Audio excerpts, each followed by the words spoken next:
Thank you, folks. That's so nice. I have to tell you, I have to thank Fred the Hammer. You know, he wouldn't be allowed to play in the NFL today. He hits too hard, okay? You know, see, we're all getting softer, you understand, and our country's getting softer. But I'll tell you what, that was the good old days. So, Fred, get over here for a second, Fred. Come here. That was so nice. I love people that hit hard. We need people that hit hard. Come here.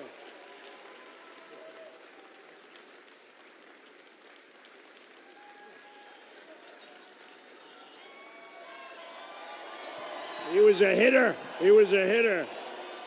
Oh, you know, after one or two hits, they sort of said, I don't want to catch the ball anymore, right? And a really amazing guy, somebody that Bobby Knight has so much respect for. He said, you play this guy, it's brutal, always. It was always tough. Coach Katie, come on out. Come here. Coach, come on over.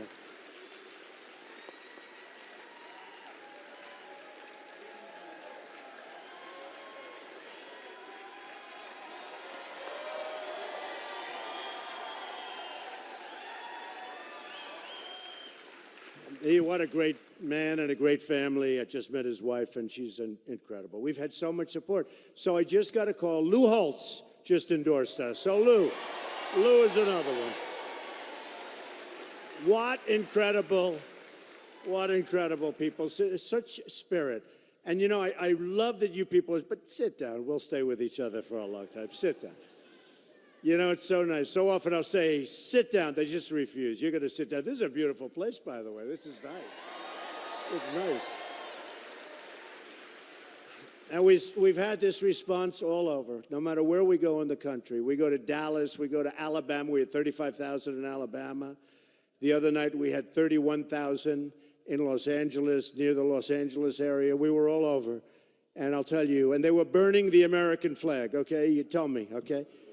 Not inside. Inside, it was a love fest. We had 31,000 people. It was incredible. But outside, they burned the American flag, and they held up other flags from other countries. And I want to tell you, that's not what we're about. You know, we're going to take good care of everyone, but it's America first now, folks. It's America first. Just remember that. Just remember that. You know, I watched television. There was a group of people. I don't even know, because I'm doing another one of these at 7. I've been doing them all. But I love doing them. A friend of mine, very, very successful. I love doing them. But a friend of mine, a very, very successful guy, came with me to one. I had 24,000, 25,000 in Tampa, Florida. And he said, how do you do that? Get before these people? I say, you know, honestly, this guy's really a successful guy, great guy. And not because he's successful, he's great. He's one of the few. He's rich, but he's a nice guy. Most rich aren't so nice, but that's okay. But we still want them negotiating our trade deals for us, not these political hacks. Believe me. Believe me. So he said, how do you do that with so many people? I say, you know, honestly, you get before them. And it's like we're all in love. We're just going to straighten out this country. We love our country. We love each other. And our rallies are the safest place you can be on earth. You know, you don't read that, you don't hear that. But our rallies are safe and beautiful, and there's love in the room. And it's so easy to speak when you have that kind of love in the room, and that kind, whether I'm in a place like this or an arena, no matter where you are, we want to make America great again. And I said to him, it's so easy to speak. It really is. He still didn't believe me, but believe me, it is, okay? So I appreciate you all being here, and I really appreciate, thank you, honey. I really appreciate Indiana. I really appreciate Indiana. But there was a tremendous line, and they started assembling it, and it was on Fox, and it was on all of them, CNN, but it was a huge line, and I'm not sure. It might be for the 7 o'clock speech, but it was this tremendous line. And they met a few young guys that were definitely, it was Cruz. Cruz was like, you know, oh, this guy, the lion. That's why we call him Lion. We call him Lion Ted. We call him Lying Ted. I never said. Did you know that Donald Trump wants to raise your taxes by 40%? And the guy said, no, he doesn't. Did you know that he's in favor of Obamacare? No, he's not. But I mean, and when he said it, he meant it. This guy knew. And it was very, and you know, he actually said, how's your loan doing at Goldman Sachs? That was, I thought, the coolest. Now, is that guy here with the sunglasses? I don't know if he's here or 7, but whoever he is, I thought he was very cool. I thought him and his friends, because they're not going to be buffaloed by lies. By lies. You know, I wrote down some of the things this guy was saying, Cruz, and it's just unbelievable that I was going to raise taxes. I have the biggest tax cut of anybody running for office by far. And in fact, if there was one criticism of my tax plan and policy, it was that I lowered taxes too much, okay? And he said, it's true. That was the one. The Wall Street Journal said, we can't afford that much of a tax decrease. And I have Cruz saying, he's going to raise your taxes 40%. It's unbelievable. Lion Ted. It's unbelievable. It's unbelievable. He made a statement that Donald Trump doesn't intend to build a wall. Believe me, folks, we're building the wall. Believe me. Believe me. We're building the wall. We're building the wall. No, we're building the wall. We have no choice. Do we have a choice? We have to.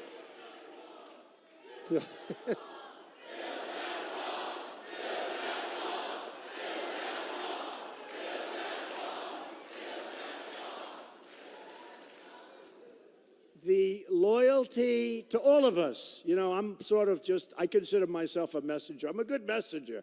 I mean, I've been doing this for 9 months. These other guys have been doing it for 35 years. You know, we're boom, boom, boom. We're knocking them out, you know, like cornflakes, right? But honestly, the whole thing, it's a movement that's going on. And it's, you know, I call it a movement to competence, because a lot of it's common sense. It's like getting into a great school. Often, if you like apply to Harvard, or you apply to the Wharton School of Finance, or you apply to Stanford, or you apply, it's really hard to get in, but once you're there, it's okay. It's sort of like much easier. It's hard here to do what we're doing, but we have a mission all together, and we're going to straighten it out. We're not going to make deals like they made with Iran, where we're giving $150 billion. We get absolutely nothing, and now on top of everything, I've been saying it for a long time, you see what's happening in Iraq. It's imploding. Iran goes in, takes it over. They won't have to fire a shot. And they've been trying to do it for decades and decades and decades. And you won't have to fire a shot. We handed it to them. Should have never been there. Should have never gotten out the way Obama got out. How about that? Takes everybody immediately and announces the date. Now, the enemy said, there's no way he's moving that date. Turned out he was right. And that's why I say we have to be unpredictable, especially militarily. You know, they'll ask me sometimes, yeah. We've got to be unpredictable. We are so totally predictable, and it's so embarrassing. No matter what happens, I mean, it's so embarrassing. And what we're going to do is we're going to go out and we're going to make our country so great again. And we're not going to be embarrassed anymore by what happens. We're not going to be embarrassed that our 10 sailors get captured, get treated like hostages, like prisoners. And the only reason they gave them back. Now, with me, they would have given them back. Okay? With me, they would have not taken them. Believe me, they would not have taken them. But the only reason we got them back is because in 2 days, the money was supposed to start flowing into Iran. And you look at what's happening, and you look at how sad it is, and that we didn't get our prisoners, the original 4, and there's actually another one over there, by the way, that nobody even talks about, but that we didn't get our 4 prisoners back before we started negotiating years ago is a disgrace. We should never negotiate under circumstances like that. Never. Never. So I marked down some of the things. You know, we have 2 people left. One is Kasich, nice guy. Now, they made this stupid deal. I mean, anybody in business would not have made the deal. And by the way, since making the deal, their numbers tanked. It was stupid. It's politicians making deals. They're politicians, they're making deals. I mean, how stupid is this deal? And while I assume they didn't ink it, I still say before the ink was dry, it was violated by both parties, right? Politicians, this is what we have. These are the people that negotiate for us. These are the people that are giving us and giving away trillions and trillions of dollars. This is why we have deficits that are 19 trillion, and it's going to be 21 trillion very, very soon, you know, with that really dumb omnibus budget. And you look at what happened with that. Then he picks Carly. Carly's perfectly nice. By the way, she fell off the stage the other day. Did anybody see that? And Cruz didn't do anything. Even I would have helped her, okay? No, it's true. It's the weirdest thing. They just showed it to me coming in. I said, no, I didn't see it. They just showed it to me. And I said, wow, that's really cruel. She fell off. She just went down. She went down a long way, right? And she went down right in front of him, and he was talking. He kept talking. He didn't even look like... That was a weird deal. Man. And then they were both talking. She was talking from the back, and he was talking from there. They both talking. Now, it's a weird... But that was unnecessary, and it was a bad thing to do. And, you know, I said he set a record. First candidate in the history of this country who has no path to victory, who can't win, and he picked a vice presidential candidate. That's hard. And you've got to give her credit for accepting it. She said, I'll accept it, even though there's no chance of winning. I mean, it's a weird deal. But, you know, you have so many different things, and I love seeing all of those people online. And they were there from 6 o'clock, the Fox and CNN, they're all saying from 6 o'clock in the morning. All that big line, that big, huge line, thousands and thousands of people. And even here, there are thousands of people outside that wanted to get in. You people know real estate a little bit better. Congratulations. Look at the people in the front row. Pretty good, right? Pretty good. Pretty good. But, I look at the difficulty of politics. I mean, you know, I've been doing this for a fairly short period of time. I've never seen lying and deception and all of the things like this. I've been in business, and they're no angels. And frankly, they're much tougher people. Business is tougher. But, and again, they're not the greatest. You got good ones, you got bad ones, like everything else. But I've never seen lying and deception like you see in politics. It's terrible. It's terrible. It's really terrible. Where somebody will go out and hear me and watch good ovations, and then say the exact opposite. In other words, Trump is going to do this, or Trump will never build the wall, or Trump loves Obamacare. I mean, I always say, how many people have heard this? We will repeal and replace Obamacare. Then I'm listening to, right? We will repeal and replace it. Right? And then I'm hearing Cruz today. Donald Trump loves Obamacare. He will keep it. He will this. It's so. And I want to take that television and I want to smack it, but I can't. I can't. Oh, and then I heard another good one.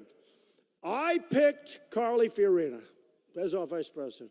Donald Trump, on the other hand, will campaign with Mike Tyson. That's true. Now, I don't know anything, but Mike was nice enough. I don't know. I heard on the internet he endorsed me. He said, I endorse Donald Trump. I will say, when you have guys like this, the coach and Fred and all of the people, and Bobby Knight, such an incredible guy. What an incredible guy. What an incredible guy. And so many people. I mean, I'm really proud when you think 16,500 Border Patrol agents, first time they've ever endorsed a presidential candidate they endorsed for.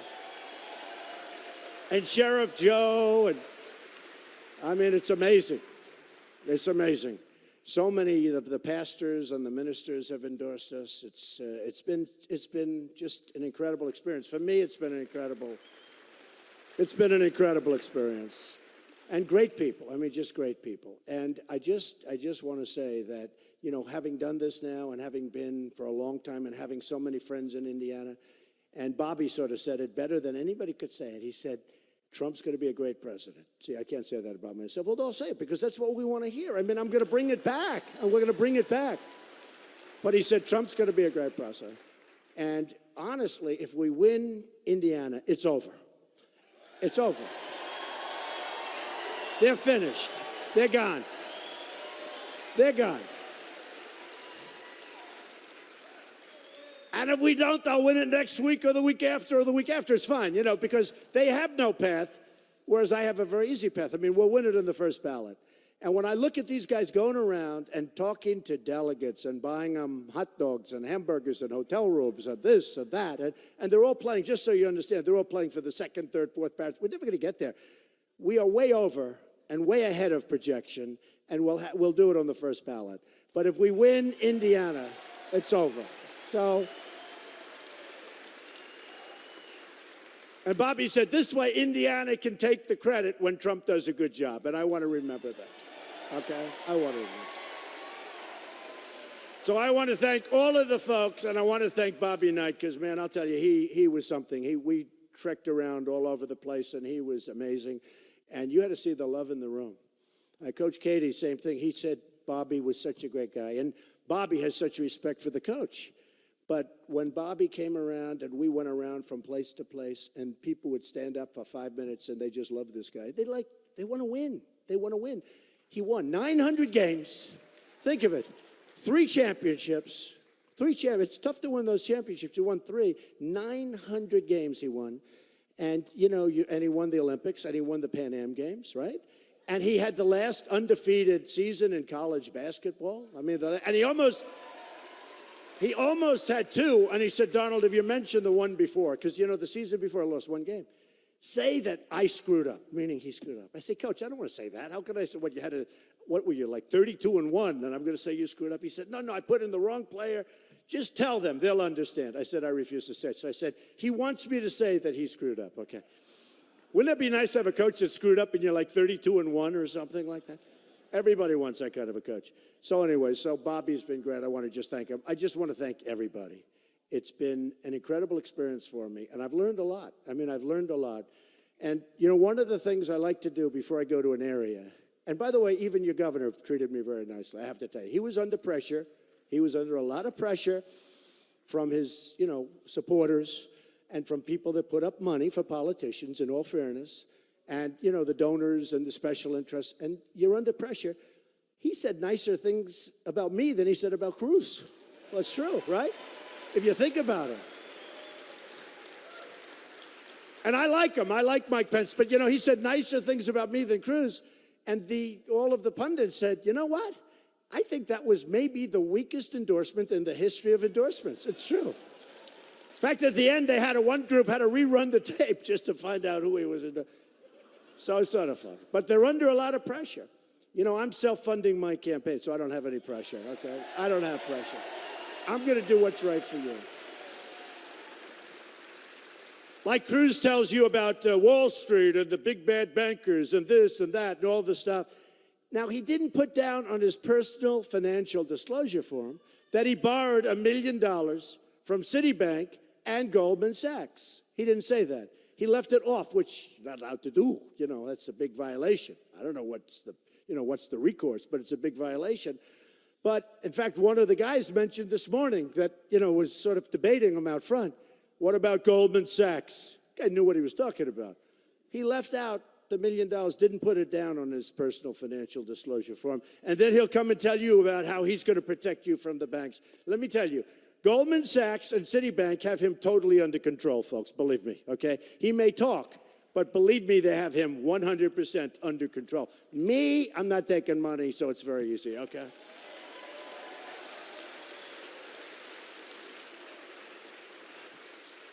So what I like to do is, and it's become very depressing, but don't be depressed because we're going to turn it around. But it's depressing.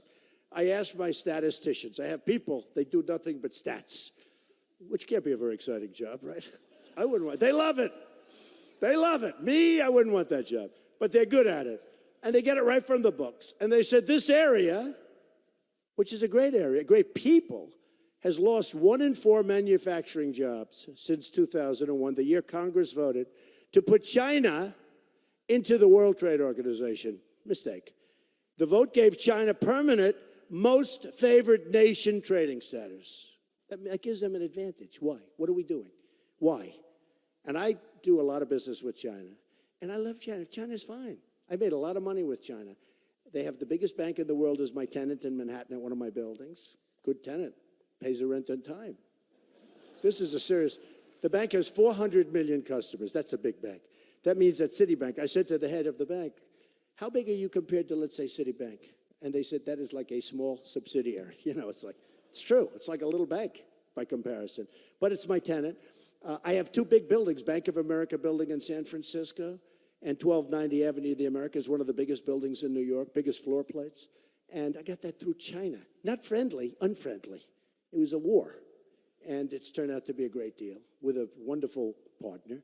And we ended up making a fantastic deal. And they buy condos like they're mashed potatoes from me.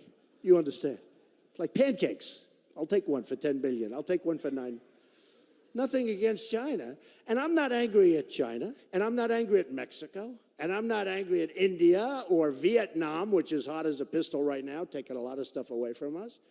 I'm not angry at Japan.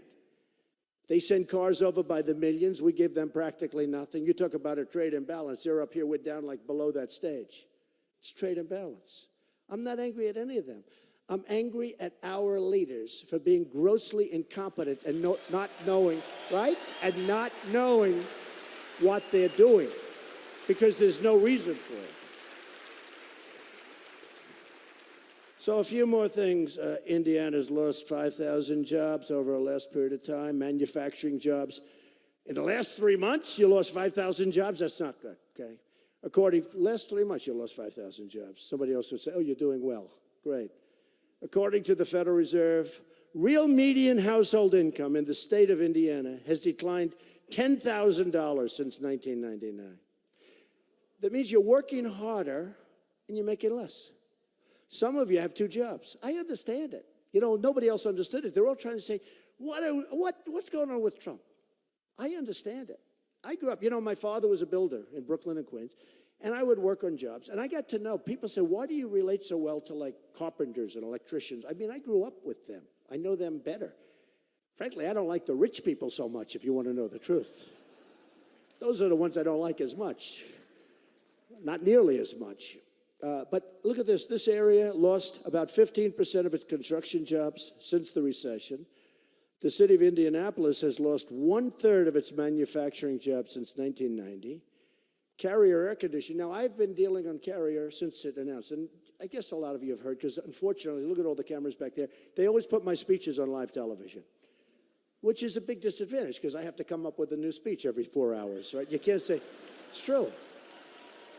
It's true. Otherwise, they'll say he's a very repetitive person.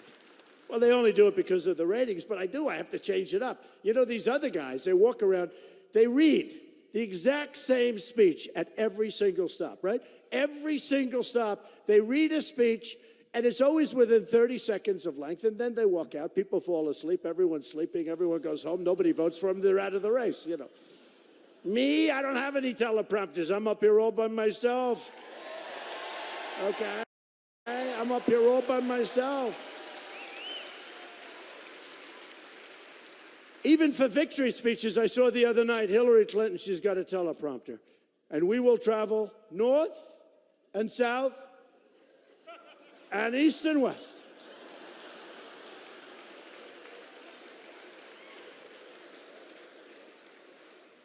And I would say that she started screaming at the teleprompter, but I'm not allowed to say that. You know why?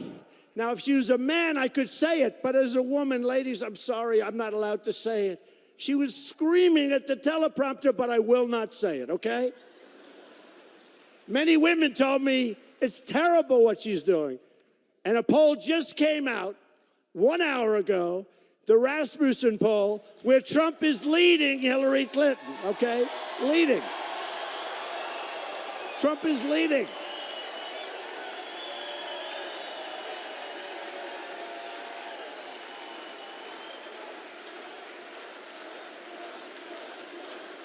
Good.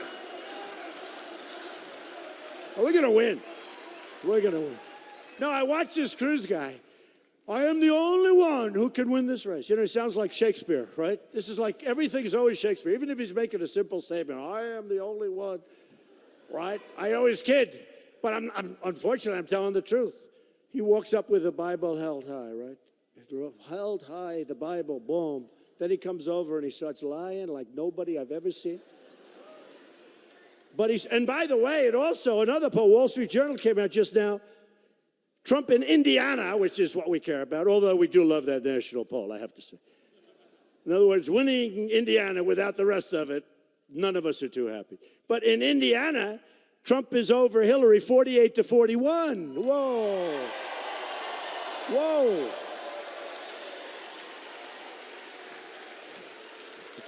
But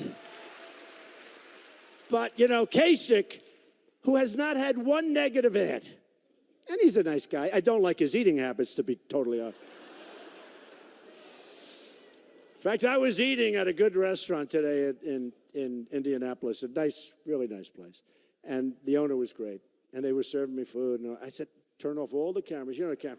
I don't want to eat. But it's true. I always tell my son, little tiny bites. I tell all my kids, Ivanka, Don, Eric, Tiffany, all as they're growing up, little bites. And I see him, whoa. I don't get it. And I've never seen a man make so many news conferences while he's eating. He's always eating. He's never standing up having a news conference. So when I sat down, I just said, do me a favor, get those cameras away. I don't want to be. They'll say I'm copying him. I don't want that. But, you know, his standard line, and Cruz more than anything, he said, I am the only one that can beat Hillary Clinton. He's going to get killed.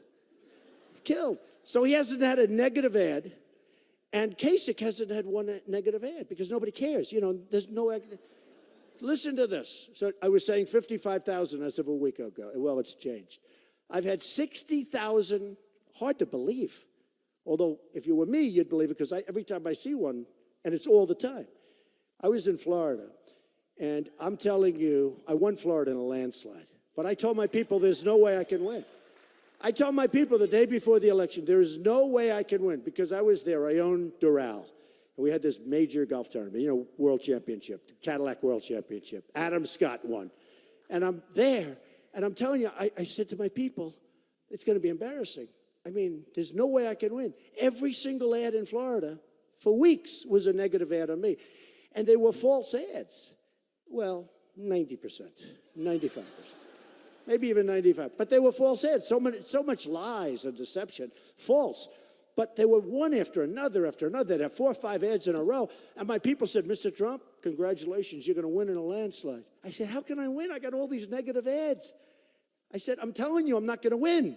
That's my own insecurity coming out, okay? But I said, I'm not going to win. And we won by like more than 20 points. We won in a landslide. You know, won in a landslide.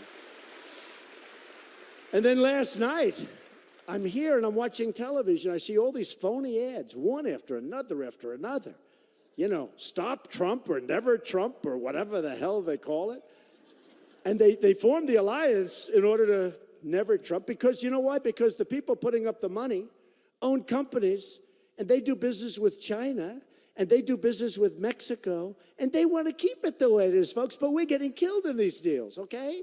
So they're putting up all this money. One guy put up $3 million. One guy owns the Chicago Cubs. I'm rooting against that team now. They own, no, think of it. This guy, Ricketts or something, I never met him. He owns the Chicago Cubs. He's putting up $4 million. I don't even know the guy. Can you imagine how badly I do if he knew me? I'd do even worse, I guess. I don't even know him. I have no idea who he is. I'd still like them to win. They're a nice team. Okay. But you know what? He's putting up millions. Like somebody said, $3-4 million. I say, $3-4 million for what? I'll do a better job than anybody else. Why are they doing this? The only reason is people have interests that you'll never know about. And they do bet against the country. And they don't mind when the country loses its jobs. They don't mind when Carrier leaves 1,400 people go that are great people, moves to Mexico, makes air conditioners, sells them across the border, no tax, no nothing, makes more money, okay? And the air conditioners aren't going to sell for more money. They're going to sell for the same price because they have to compete with Trane. I buy a lot of air conditioners. Boy, do I buy air conditioners. I buy televisions and air conditioners. I buy a lot. But they got to keep it competitive. All it is they're going to make more money. They're going to let go of 1,400 people. And here's the difference with me. You know, for years you've been reading where the federal government is trying to stop the tremendous onslaught of companies that are leaving our country. And that means jobs, folks. It means huge money, and it means jobs. So they say, well, we'll give them low-interest loans. They don't need loans. They got a lot of money. We'll give them other things. We'll give them all sorts of incentives. They don't need incentives. They don't want incentives. Let's give them a real incentive.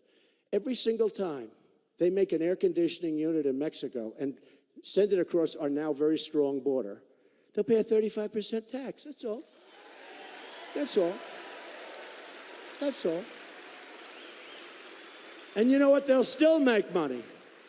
But one of two things will happen. Either our country's going to make a hell of a lot of money because they're going to still sell them because it may be too late. You know, maybe they've started their plant. It's probably never too late. We'll get them to come back. You know, if we charge them enough, they'll start coming back. And I tell this to the politicians.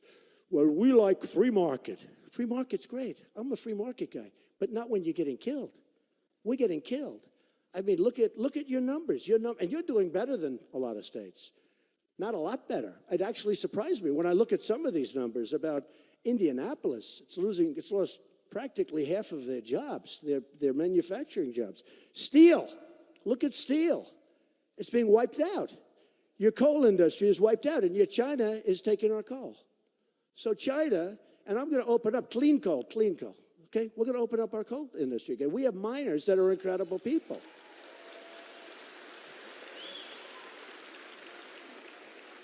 I mean, we have this president that flies to Hawaii in a 747 with the big old engines, spewing stuff in the air, and he plays golf for 2.5 or 3 weeks. Then he gets on a 740, it's called Air Force One, comes back, and he has a speech on the carbon footprint. Okay? Give me a break. Give me a break. And in the meantime, our miners and our steel workers are being laid off all over the place. Okay? Not going to happen anymore, folks, okay? It's not going to happen anymore. Not going to happen. So the numbers, I love you too. Where is that? Who is that? Oh, stand up. Oh, great First Lady. Thank you. Thank you. That is very nice. Thank you. So it's not going to happen anymore. We're going to be the smart people now. We're going to be the smart people. We can't continue to allow every nation in the world to think of us as fools. And you know the funny thing? They're going to like us better when we get smart. They don't even like us. Look at China. We have rebuilt China. They have taken so much money out of our country. They have rebuilt. When you have a trade, look at the trade deficit with China. $500 billion. A year. $500 billion, okay? Now, negotiated by fools, I mean, maybe they have a conflict of interest, I don't know, in which case they'd be dishonest, not fools, okay? That would be even worse. But negotiated by hacks, political hacks. I've got the greatest business people in the world. They're going to go and make unbelievable deals for us. We are going to turn it around. We're going to take jobs back. And you know what's going to happen? China's going to have more respect for us. They have no respect for us. They think we're a bunch of dummies, okay? They think we're a bunch of dummies. Now, I've negotiated a lot with China, as I told you, and they come in waves. They don't come with one person. They come with 20 people. Every one of them has 180 IQ. And if one makes a mistake, another one. They have it's like a catch basin. And we'll have some dope sitting there negotiating. And then we wonder why we're doing so badly. I got people that are better than anybody. They're the best in the world. They're very rich people. They don't want money. They don't want anything. They want to play the chess game. You know, they like it. They want to play the game. And, you know, those deals are bigger than any corporate deal. A deal like that, trade with China, you can take all your steel companies, everything else, put them together. It's like a peanut compared to it. These people would love to do it. And they want to do it for their ego. They actually love the country. Some of these guys are, you know, not the nicest people, and some are fantastic people. Carl Icahn endorsed me, great businessman. Other people endorsed me, great business people. And we want to give it to our best. And I know the best negotiators. I know guys that are overrated. I know people that are underrated that you never heard of that are better than anybody. But we're going to have great, great business people. So think of China. They've stripped our country. And, you know, we owe them $1.8 trillion, right? Does anybody know that? We owe them on top of... So they take our jobs, they take our money, and we owe them $1.8 trillion. That's like a magic act in reverse. I want some of the magic act, but we're going to turn it around. China has no respect for us. We give them state dinner. Their leaders come in. We give them state dinners at the White House. And I said, don't do that. Let them come in to negotiate. What are you doing? I actually jokingly said, let's take them to a McDonald's. We'll have McDonald's, and we'll get back to negotiation. Seriously, what are we doing? What are we doing? We're honoring people. And again, I get along great with China. I love, they're all great. I'm just so angry at our leaders for being so incompetent and for being so stupid, okay? For being so stupid. So we have rebuilt China, and they've done it to Europe in a much smaller way, but we have rebuilt China and bridges and tunnels, and you've never seen anything like it. You go to China, they have highways like you've never seen. You'll see airports. And also, you look at other places. You look at places in the Middle East. You look at places that you've never seen anything like what's going on. We're like a third world country, and we're the ones that should be at the top, and we're at the bottom. Our educational system's no good. Out of 30 countries, we're ranked 30th. You have Sweden, you have Norway, you have Denmark, you have China, you have Japan, you have other countries that are all in the top 5 and 10. We're number 30. And yet we spend more per pupil than any other country by so much that there is no second place. There's no second place. It's so far behind us. And yet we're 30. Because we have this Common Core is a disaster. But it's even beyond that. We're going to get rid of Common Core, bring it local, and all of that.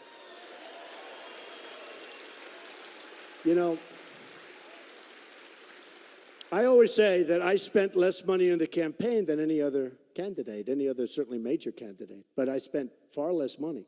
Although I'm in for like $40 million. It's not peanuts. It's still a lot of money, right? But you got to see this guy. I mean, Jeb Bush had a thing like $168 million. He's been out of here for months, right? He was getting nothing. And I wouldn't bring up his name, except he was nasty the other day. They interviewed him. What do you think of Trump? Well, he did call me a phenomenon. That was the only good thing. Other than that, it wasn't so good. I said, what's he saying bad about me? He's out of the race. He should be saying positive. Or I wouldn't bring him up. But when they say bad about me, don't we agree? They say bad about me, I say bad about them. Who the hell cares? But he said nasty things.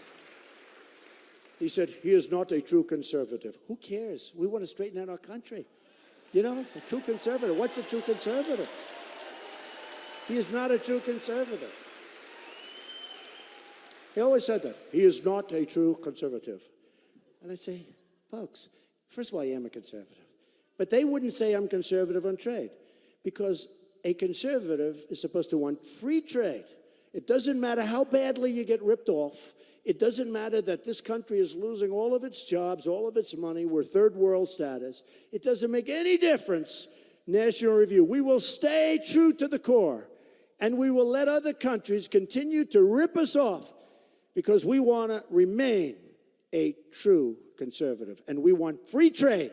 But I like free trade too. The problem is we don't have people that are smart negotiating our deals, okay? You don't. So therefore, we can't do that right now. I'm sorry. Maybe there'll be a time when we can go back to free trade. But you can't have free trade when China and others, but China's the biggest abuser. China is a world-class grandmaster chess player, and they're playing against checker players that are not good at it. That's our people. They're world-class grandmasters. They devalue their currency. Every time they devalue, I just see dollar signs pouring out of the country. They're not supposed to be doing that. But Obama doesn't know what's happening, and he's too busy doing other things, including playing golf and whatever, and he allows it to happen. About 6 months ago, I'll never forget, I said, well, they'll never be able to devalue again. That was 2 years ago. And then they did the greatest devaluation in the last 20 years, 6 months ago, 5 months ago, and a massive devaluation, which meant, let's take more money out of the United States. We're going to take more, our economy's going a little bit bad, let's take more money out of the United States. And we let them get away with it. We can't let that happen. Just remember, they're taking that money from us mostly. They're taking it out of our country. They're taking it out of our hide. They're taking it out of our jobs. We're losing everything. So we have to fight back. Now, am I a free trader? Absolutely. Will I allow our country to be ripped off for years and years to come because I want to say I'm a free trader? Absolutely not, folks. Absolutely not. I won't do it.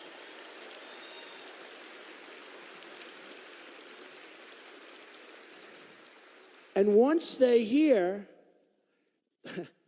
a week ago, I get a letter from high officials at China.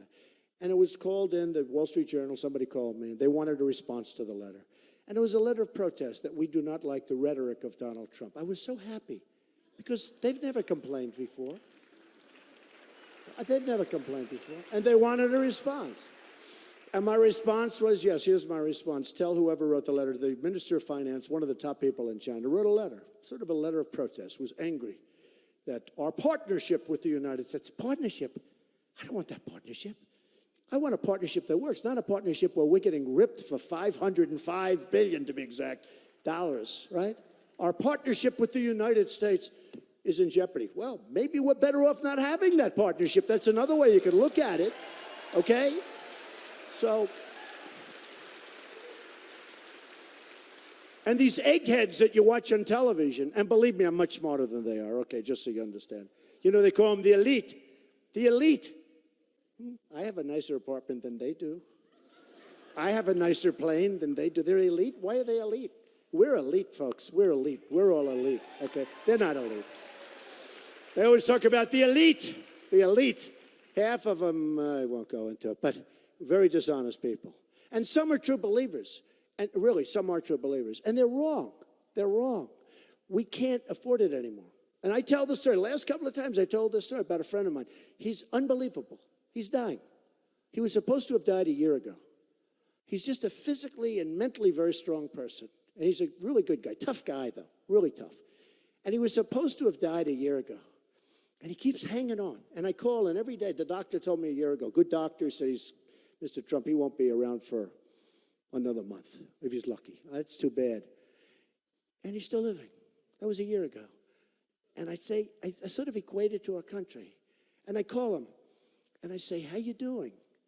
And he said, I'm okay. I'm doing good. I feel better. I said, it's amazing. I said, I love you. You're so incredible. You're tough, man. I love tough. Coach is tough. Bobby Knight is tough. Fred is tough. People are tough.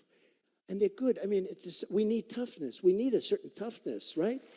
We need a toughness. But in a certain way, I equate it to our country.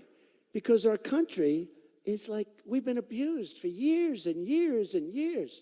We've been losing to China for years. We've been losing to Japan with the cars. They send in millions of cars. We send them wheat. We send them nothing practically. The trade imbalance is massive. I look at what's going on, and I sort of equate our country to that. We just keep hanging on, hanging on. But in the meantime, you people are making less money, and we just said it. You're making less money than you were making 20 years ago, 18 years ago, to be exact. Probably 20, probably 25, and working harder. But I related him all of a sudden to the country, how strong, how incredible our country is, to be in a position that we can afford to be abused by everybody in the world like that, and we're still here.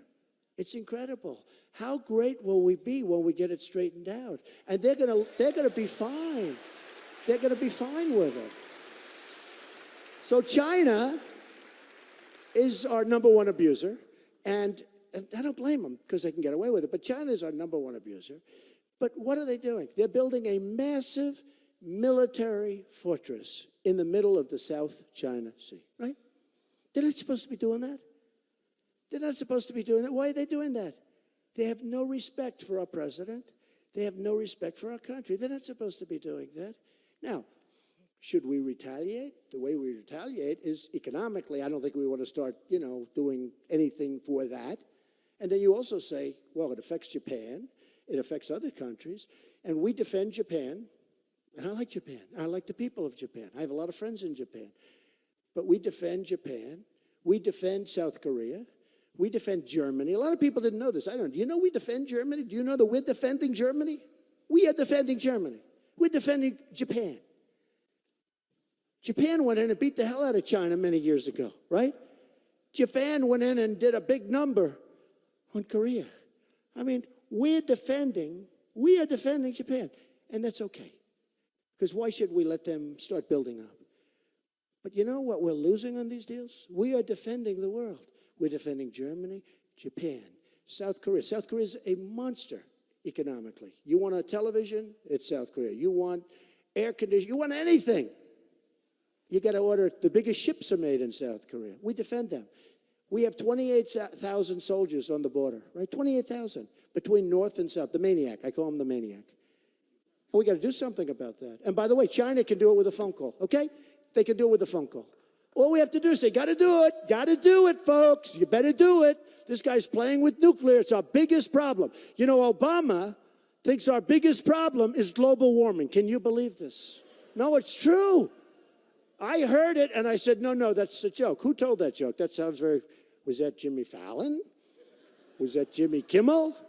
Who told that joke? That's very... No, that's not a joke. And then I went, and he really meant it. Our biggest problem is global warming of the nuclear variety. And we better be damn careful. We better be damn careful. We better be very, very careful. So you look at what's going on, and we defend all these people. We defend Saudi Arabia. Now, until the oil went down, and they're still making a fortune, but until the oil went down, they were making $1 billion a day. $1 billion a day. We defend them. And we have military bases where we pay the rent. We pay rent. Okay? Think of it. We pay rent. They probably negotiate. Well, we'll give you a good deal. Pay us what? Pay us. We're paying rent. What's going on? How stupid are these people? How stupid. $1 billion a day. And I have many friends in Saudi Arabia. They're good people. Talk about people buying apartments. I mean, they got so much money they don't know what to do. They make my plane look small. I'm very embarrassed. They wouldn't be there, honestly, they wouldn't be there for 2 weeks if we didn't defend them. You look at what's going on with Iran. Iran's now taking over Iraq. Look at the rioting in Iraq, just like I predicted. I'm really good at this stuff. You know, they'll say Donald Trump, and they'll never put in what I said. For instance, they say, Donald Trump wants Japan to arm and wants Japan to go nuclear. No, I never said that. I said, I want them to pay us to defend them. And if they won't, perhaps someday they're just going to have to go it alone, folks, because we can't continue to be the policemen of the world.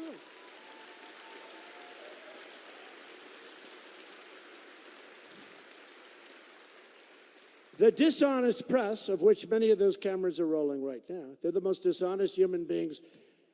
I don't know, Ted Cruz is right up there. These are the most dishonest human beings in the world. I watched what I say, and I say it very carefully. I'm like smart. I say it carefully. And I always say, they have to pay. I don't want to make fortune. I just want, you got to reimburse us. You got to help us out. We owe 19 trillion, soon to be 21 trillion. You got to take care of us. Somebody was saying the other day, a general was on television. First of all, a general should not be on television. I don't want our generals on television. I will prohibit them. I don't want them saying things like, our nation has never been so ill-prepared. I don't want, even though it's true, I don't want the enemy knowing that. I want to build it up before they find out. No, I don't want them going on television. Our generals.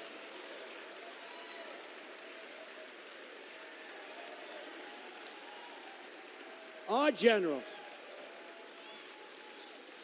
You think General George Patton or General Douglas MacArthur, do you think they'd be on television saying about how weak we are? Number one, they wouldn't be on television because they'd be knocking the hell out of the enemy. They wouldn't have time, okay? But, I mean, I see a certain general, I don't want to mention his name because he's a high-quality guy. He's getting ready to leave a year ago. And he said, we are less prepared now, our Army, less prepared now than at any point, and I think he said in our history. Now, that's a long time. Let's assume in the last 30, 40 years. But I think he said in our history. So, assuming that's true, which I believe it is, I don't want everybody to know about it. They did a piece on 60 Minutes. They talked about our nuclear arsenal. Did anyone see that? It was a disaster. Talking about the phones don't work. The equipment's old. We don't know if anything works. I don't want people to know about it, but we got to fix it, folks. We got to fix it. We never want to use it. We never want to use it. We never want to use nuclear.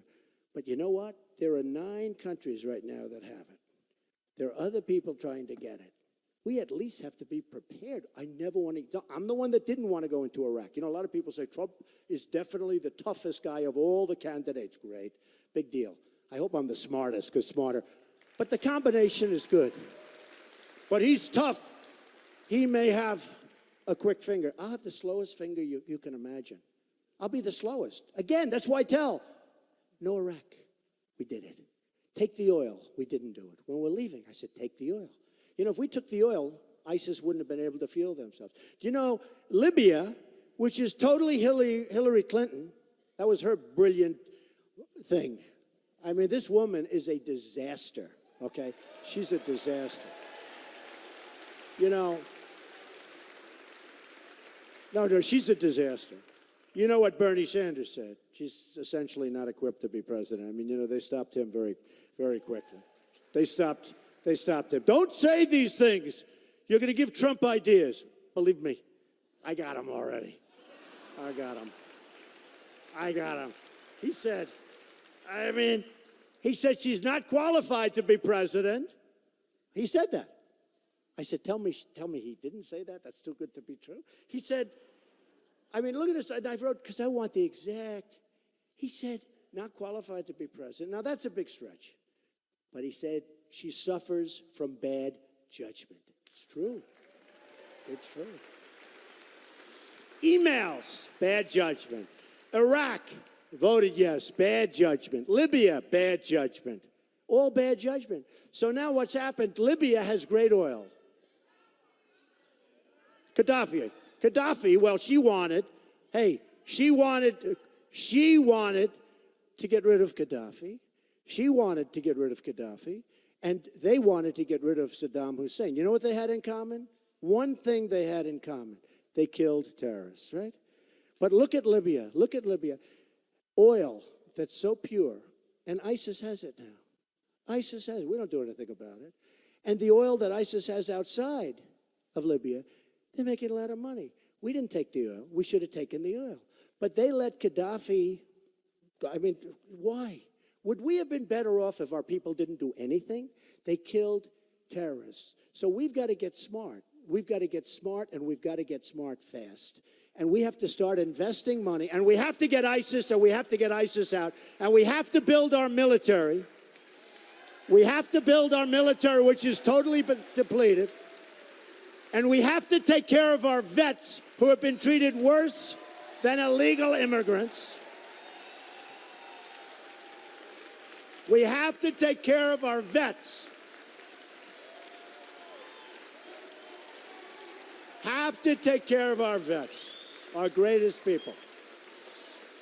So here's what's going to happen. Here's what's going to happen. I mean, somebody gave me a hard time on Saddam Hussein. Well, he was a bad man. I know he was a bad man. But he controlled that region, and frankly, he didn't let happen what's happening now. Take a look at Iraq. Turn on your televisions. They're rioting in Iraq. They took over the whole thing. It's a total disaster. And you take a look at Libya. You take a look at what's going on. Look at the oil that's pouring out, funding wars all over the place. And we don't do anything about it. So here's what we're going to do. You're going to remember in 5 years, and 30 years, hopefully in 50 years if you're young enough and healthy enough. But you're going to remember this day. But more importantly, you're going to remember tomorrow. Because tomorrow we got to get out and vote. Tomorrow is so important. Tomorrow is so important. A guy like Ted Cruz can never, he doesn't have the temperament. He doesn't have the temperament, believe it or not. A guy like Ted Cruz cannot do it. Casey can't do it. I call him 1 in 42. He's won one race in 42. That was Ohio. And I would have won if I went there for 2 more days in campaign.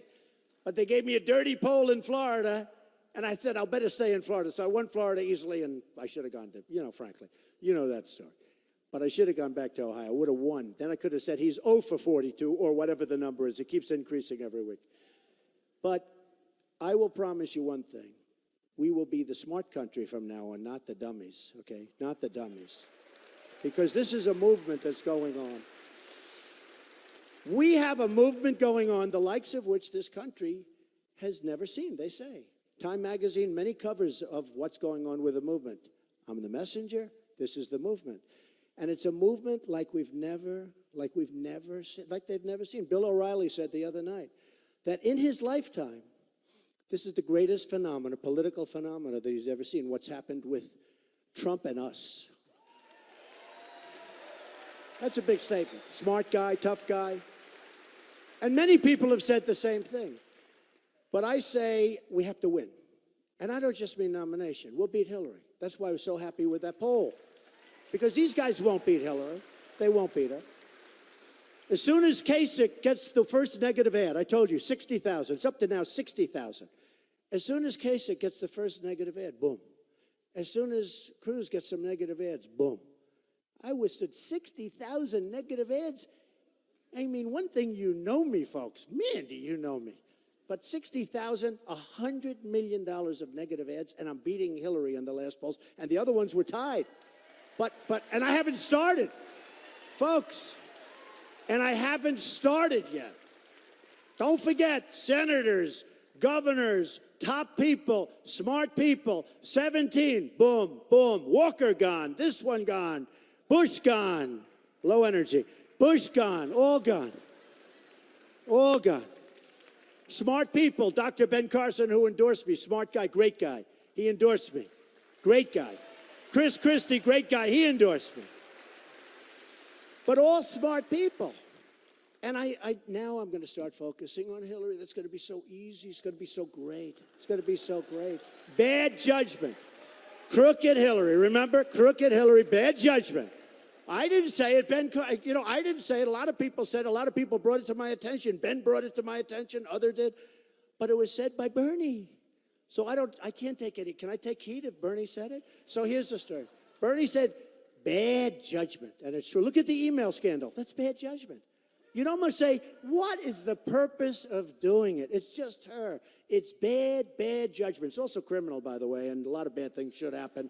But we'll find out. We'll find out. It's a very criminal act. A lot of people have suffered greatly for doing much less.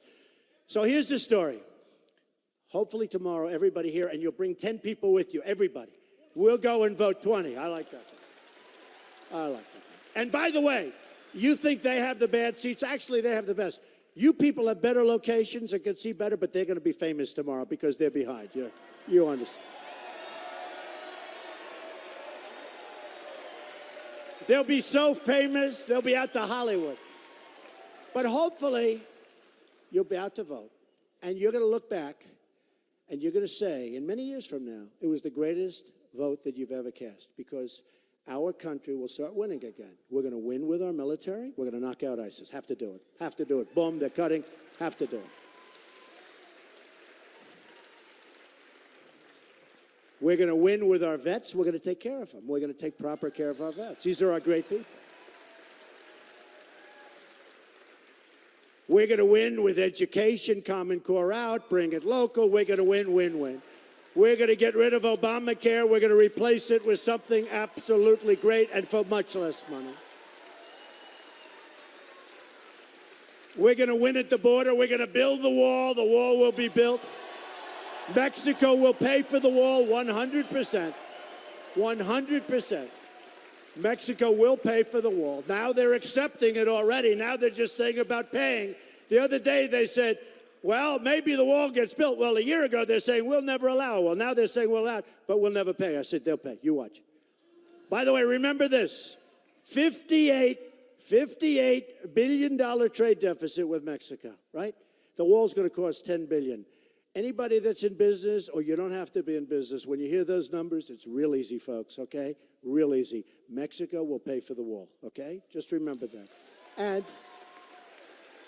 we're going to make, from the worst trade deals ever made in the history of the world, we're going to make great trade deals. And we're going to bring our jobs back to Indiana and other places in our country. And we're going to become a dynamic economy again. And we're going to become a great country again. And what's going to be, folks, it's going to be America first. Every deal is going to be America first. We want to work with people, but it's going to be America first. And we will make, and I promise, we will make America great again. Go out and vote. Thank you, everyone.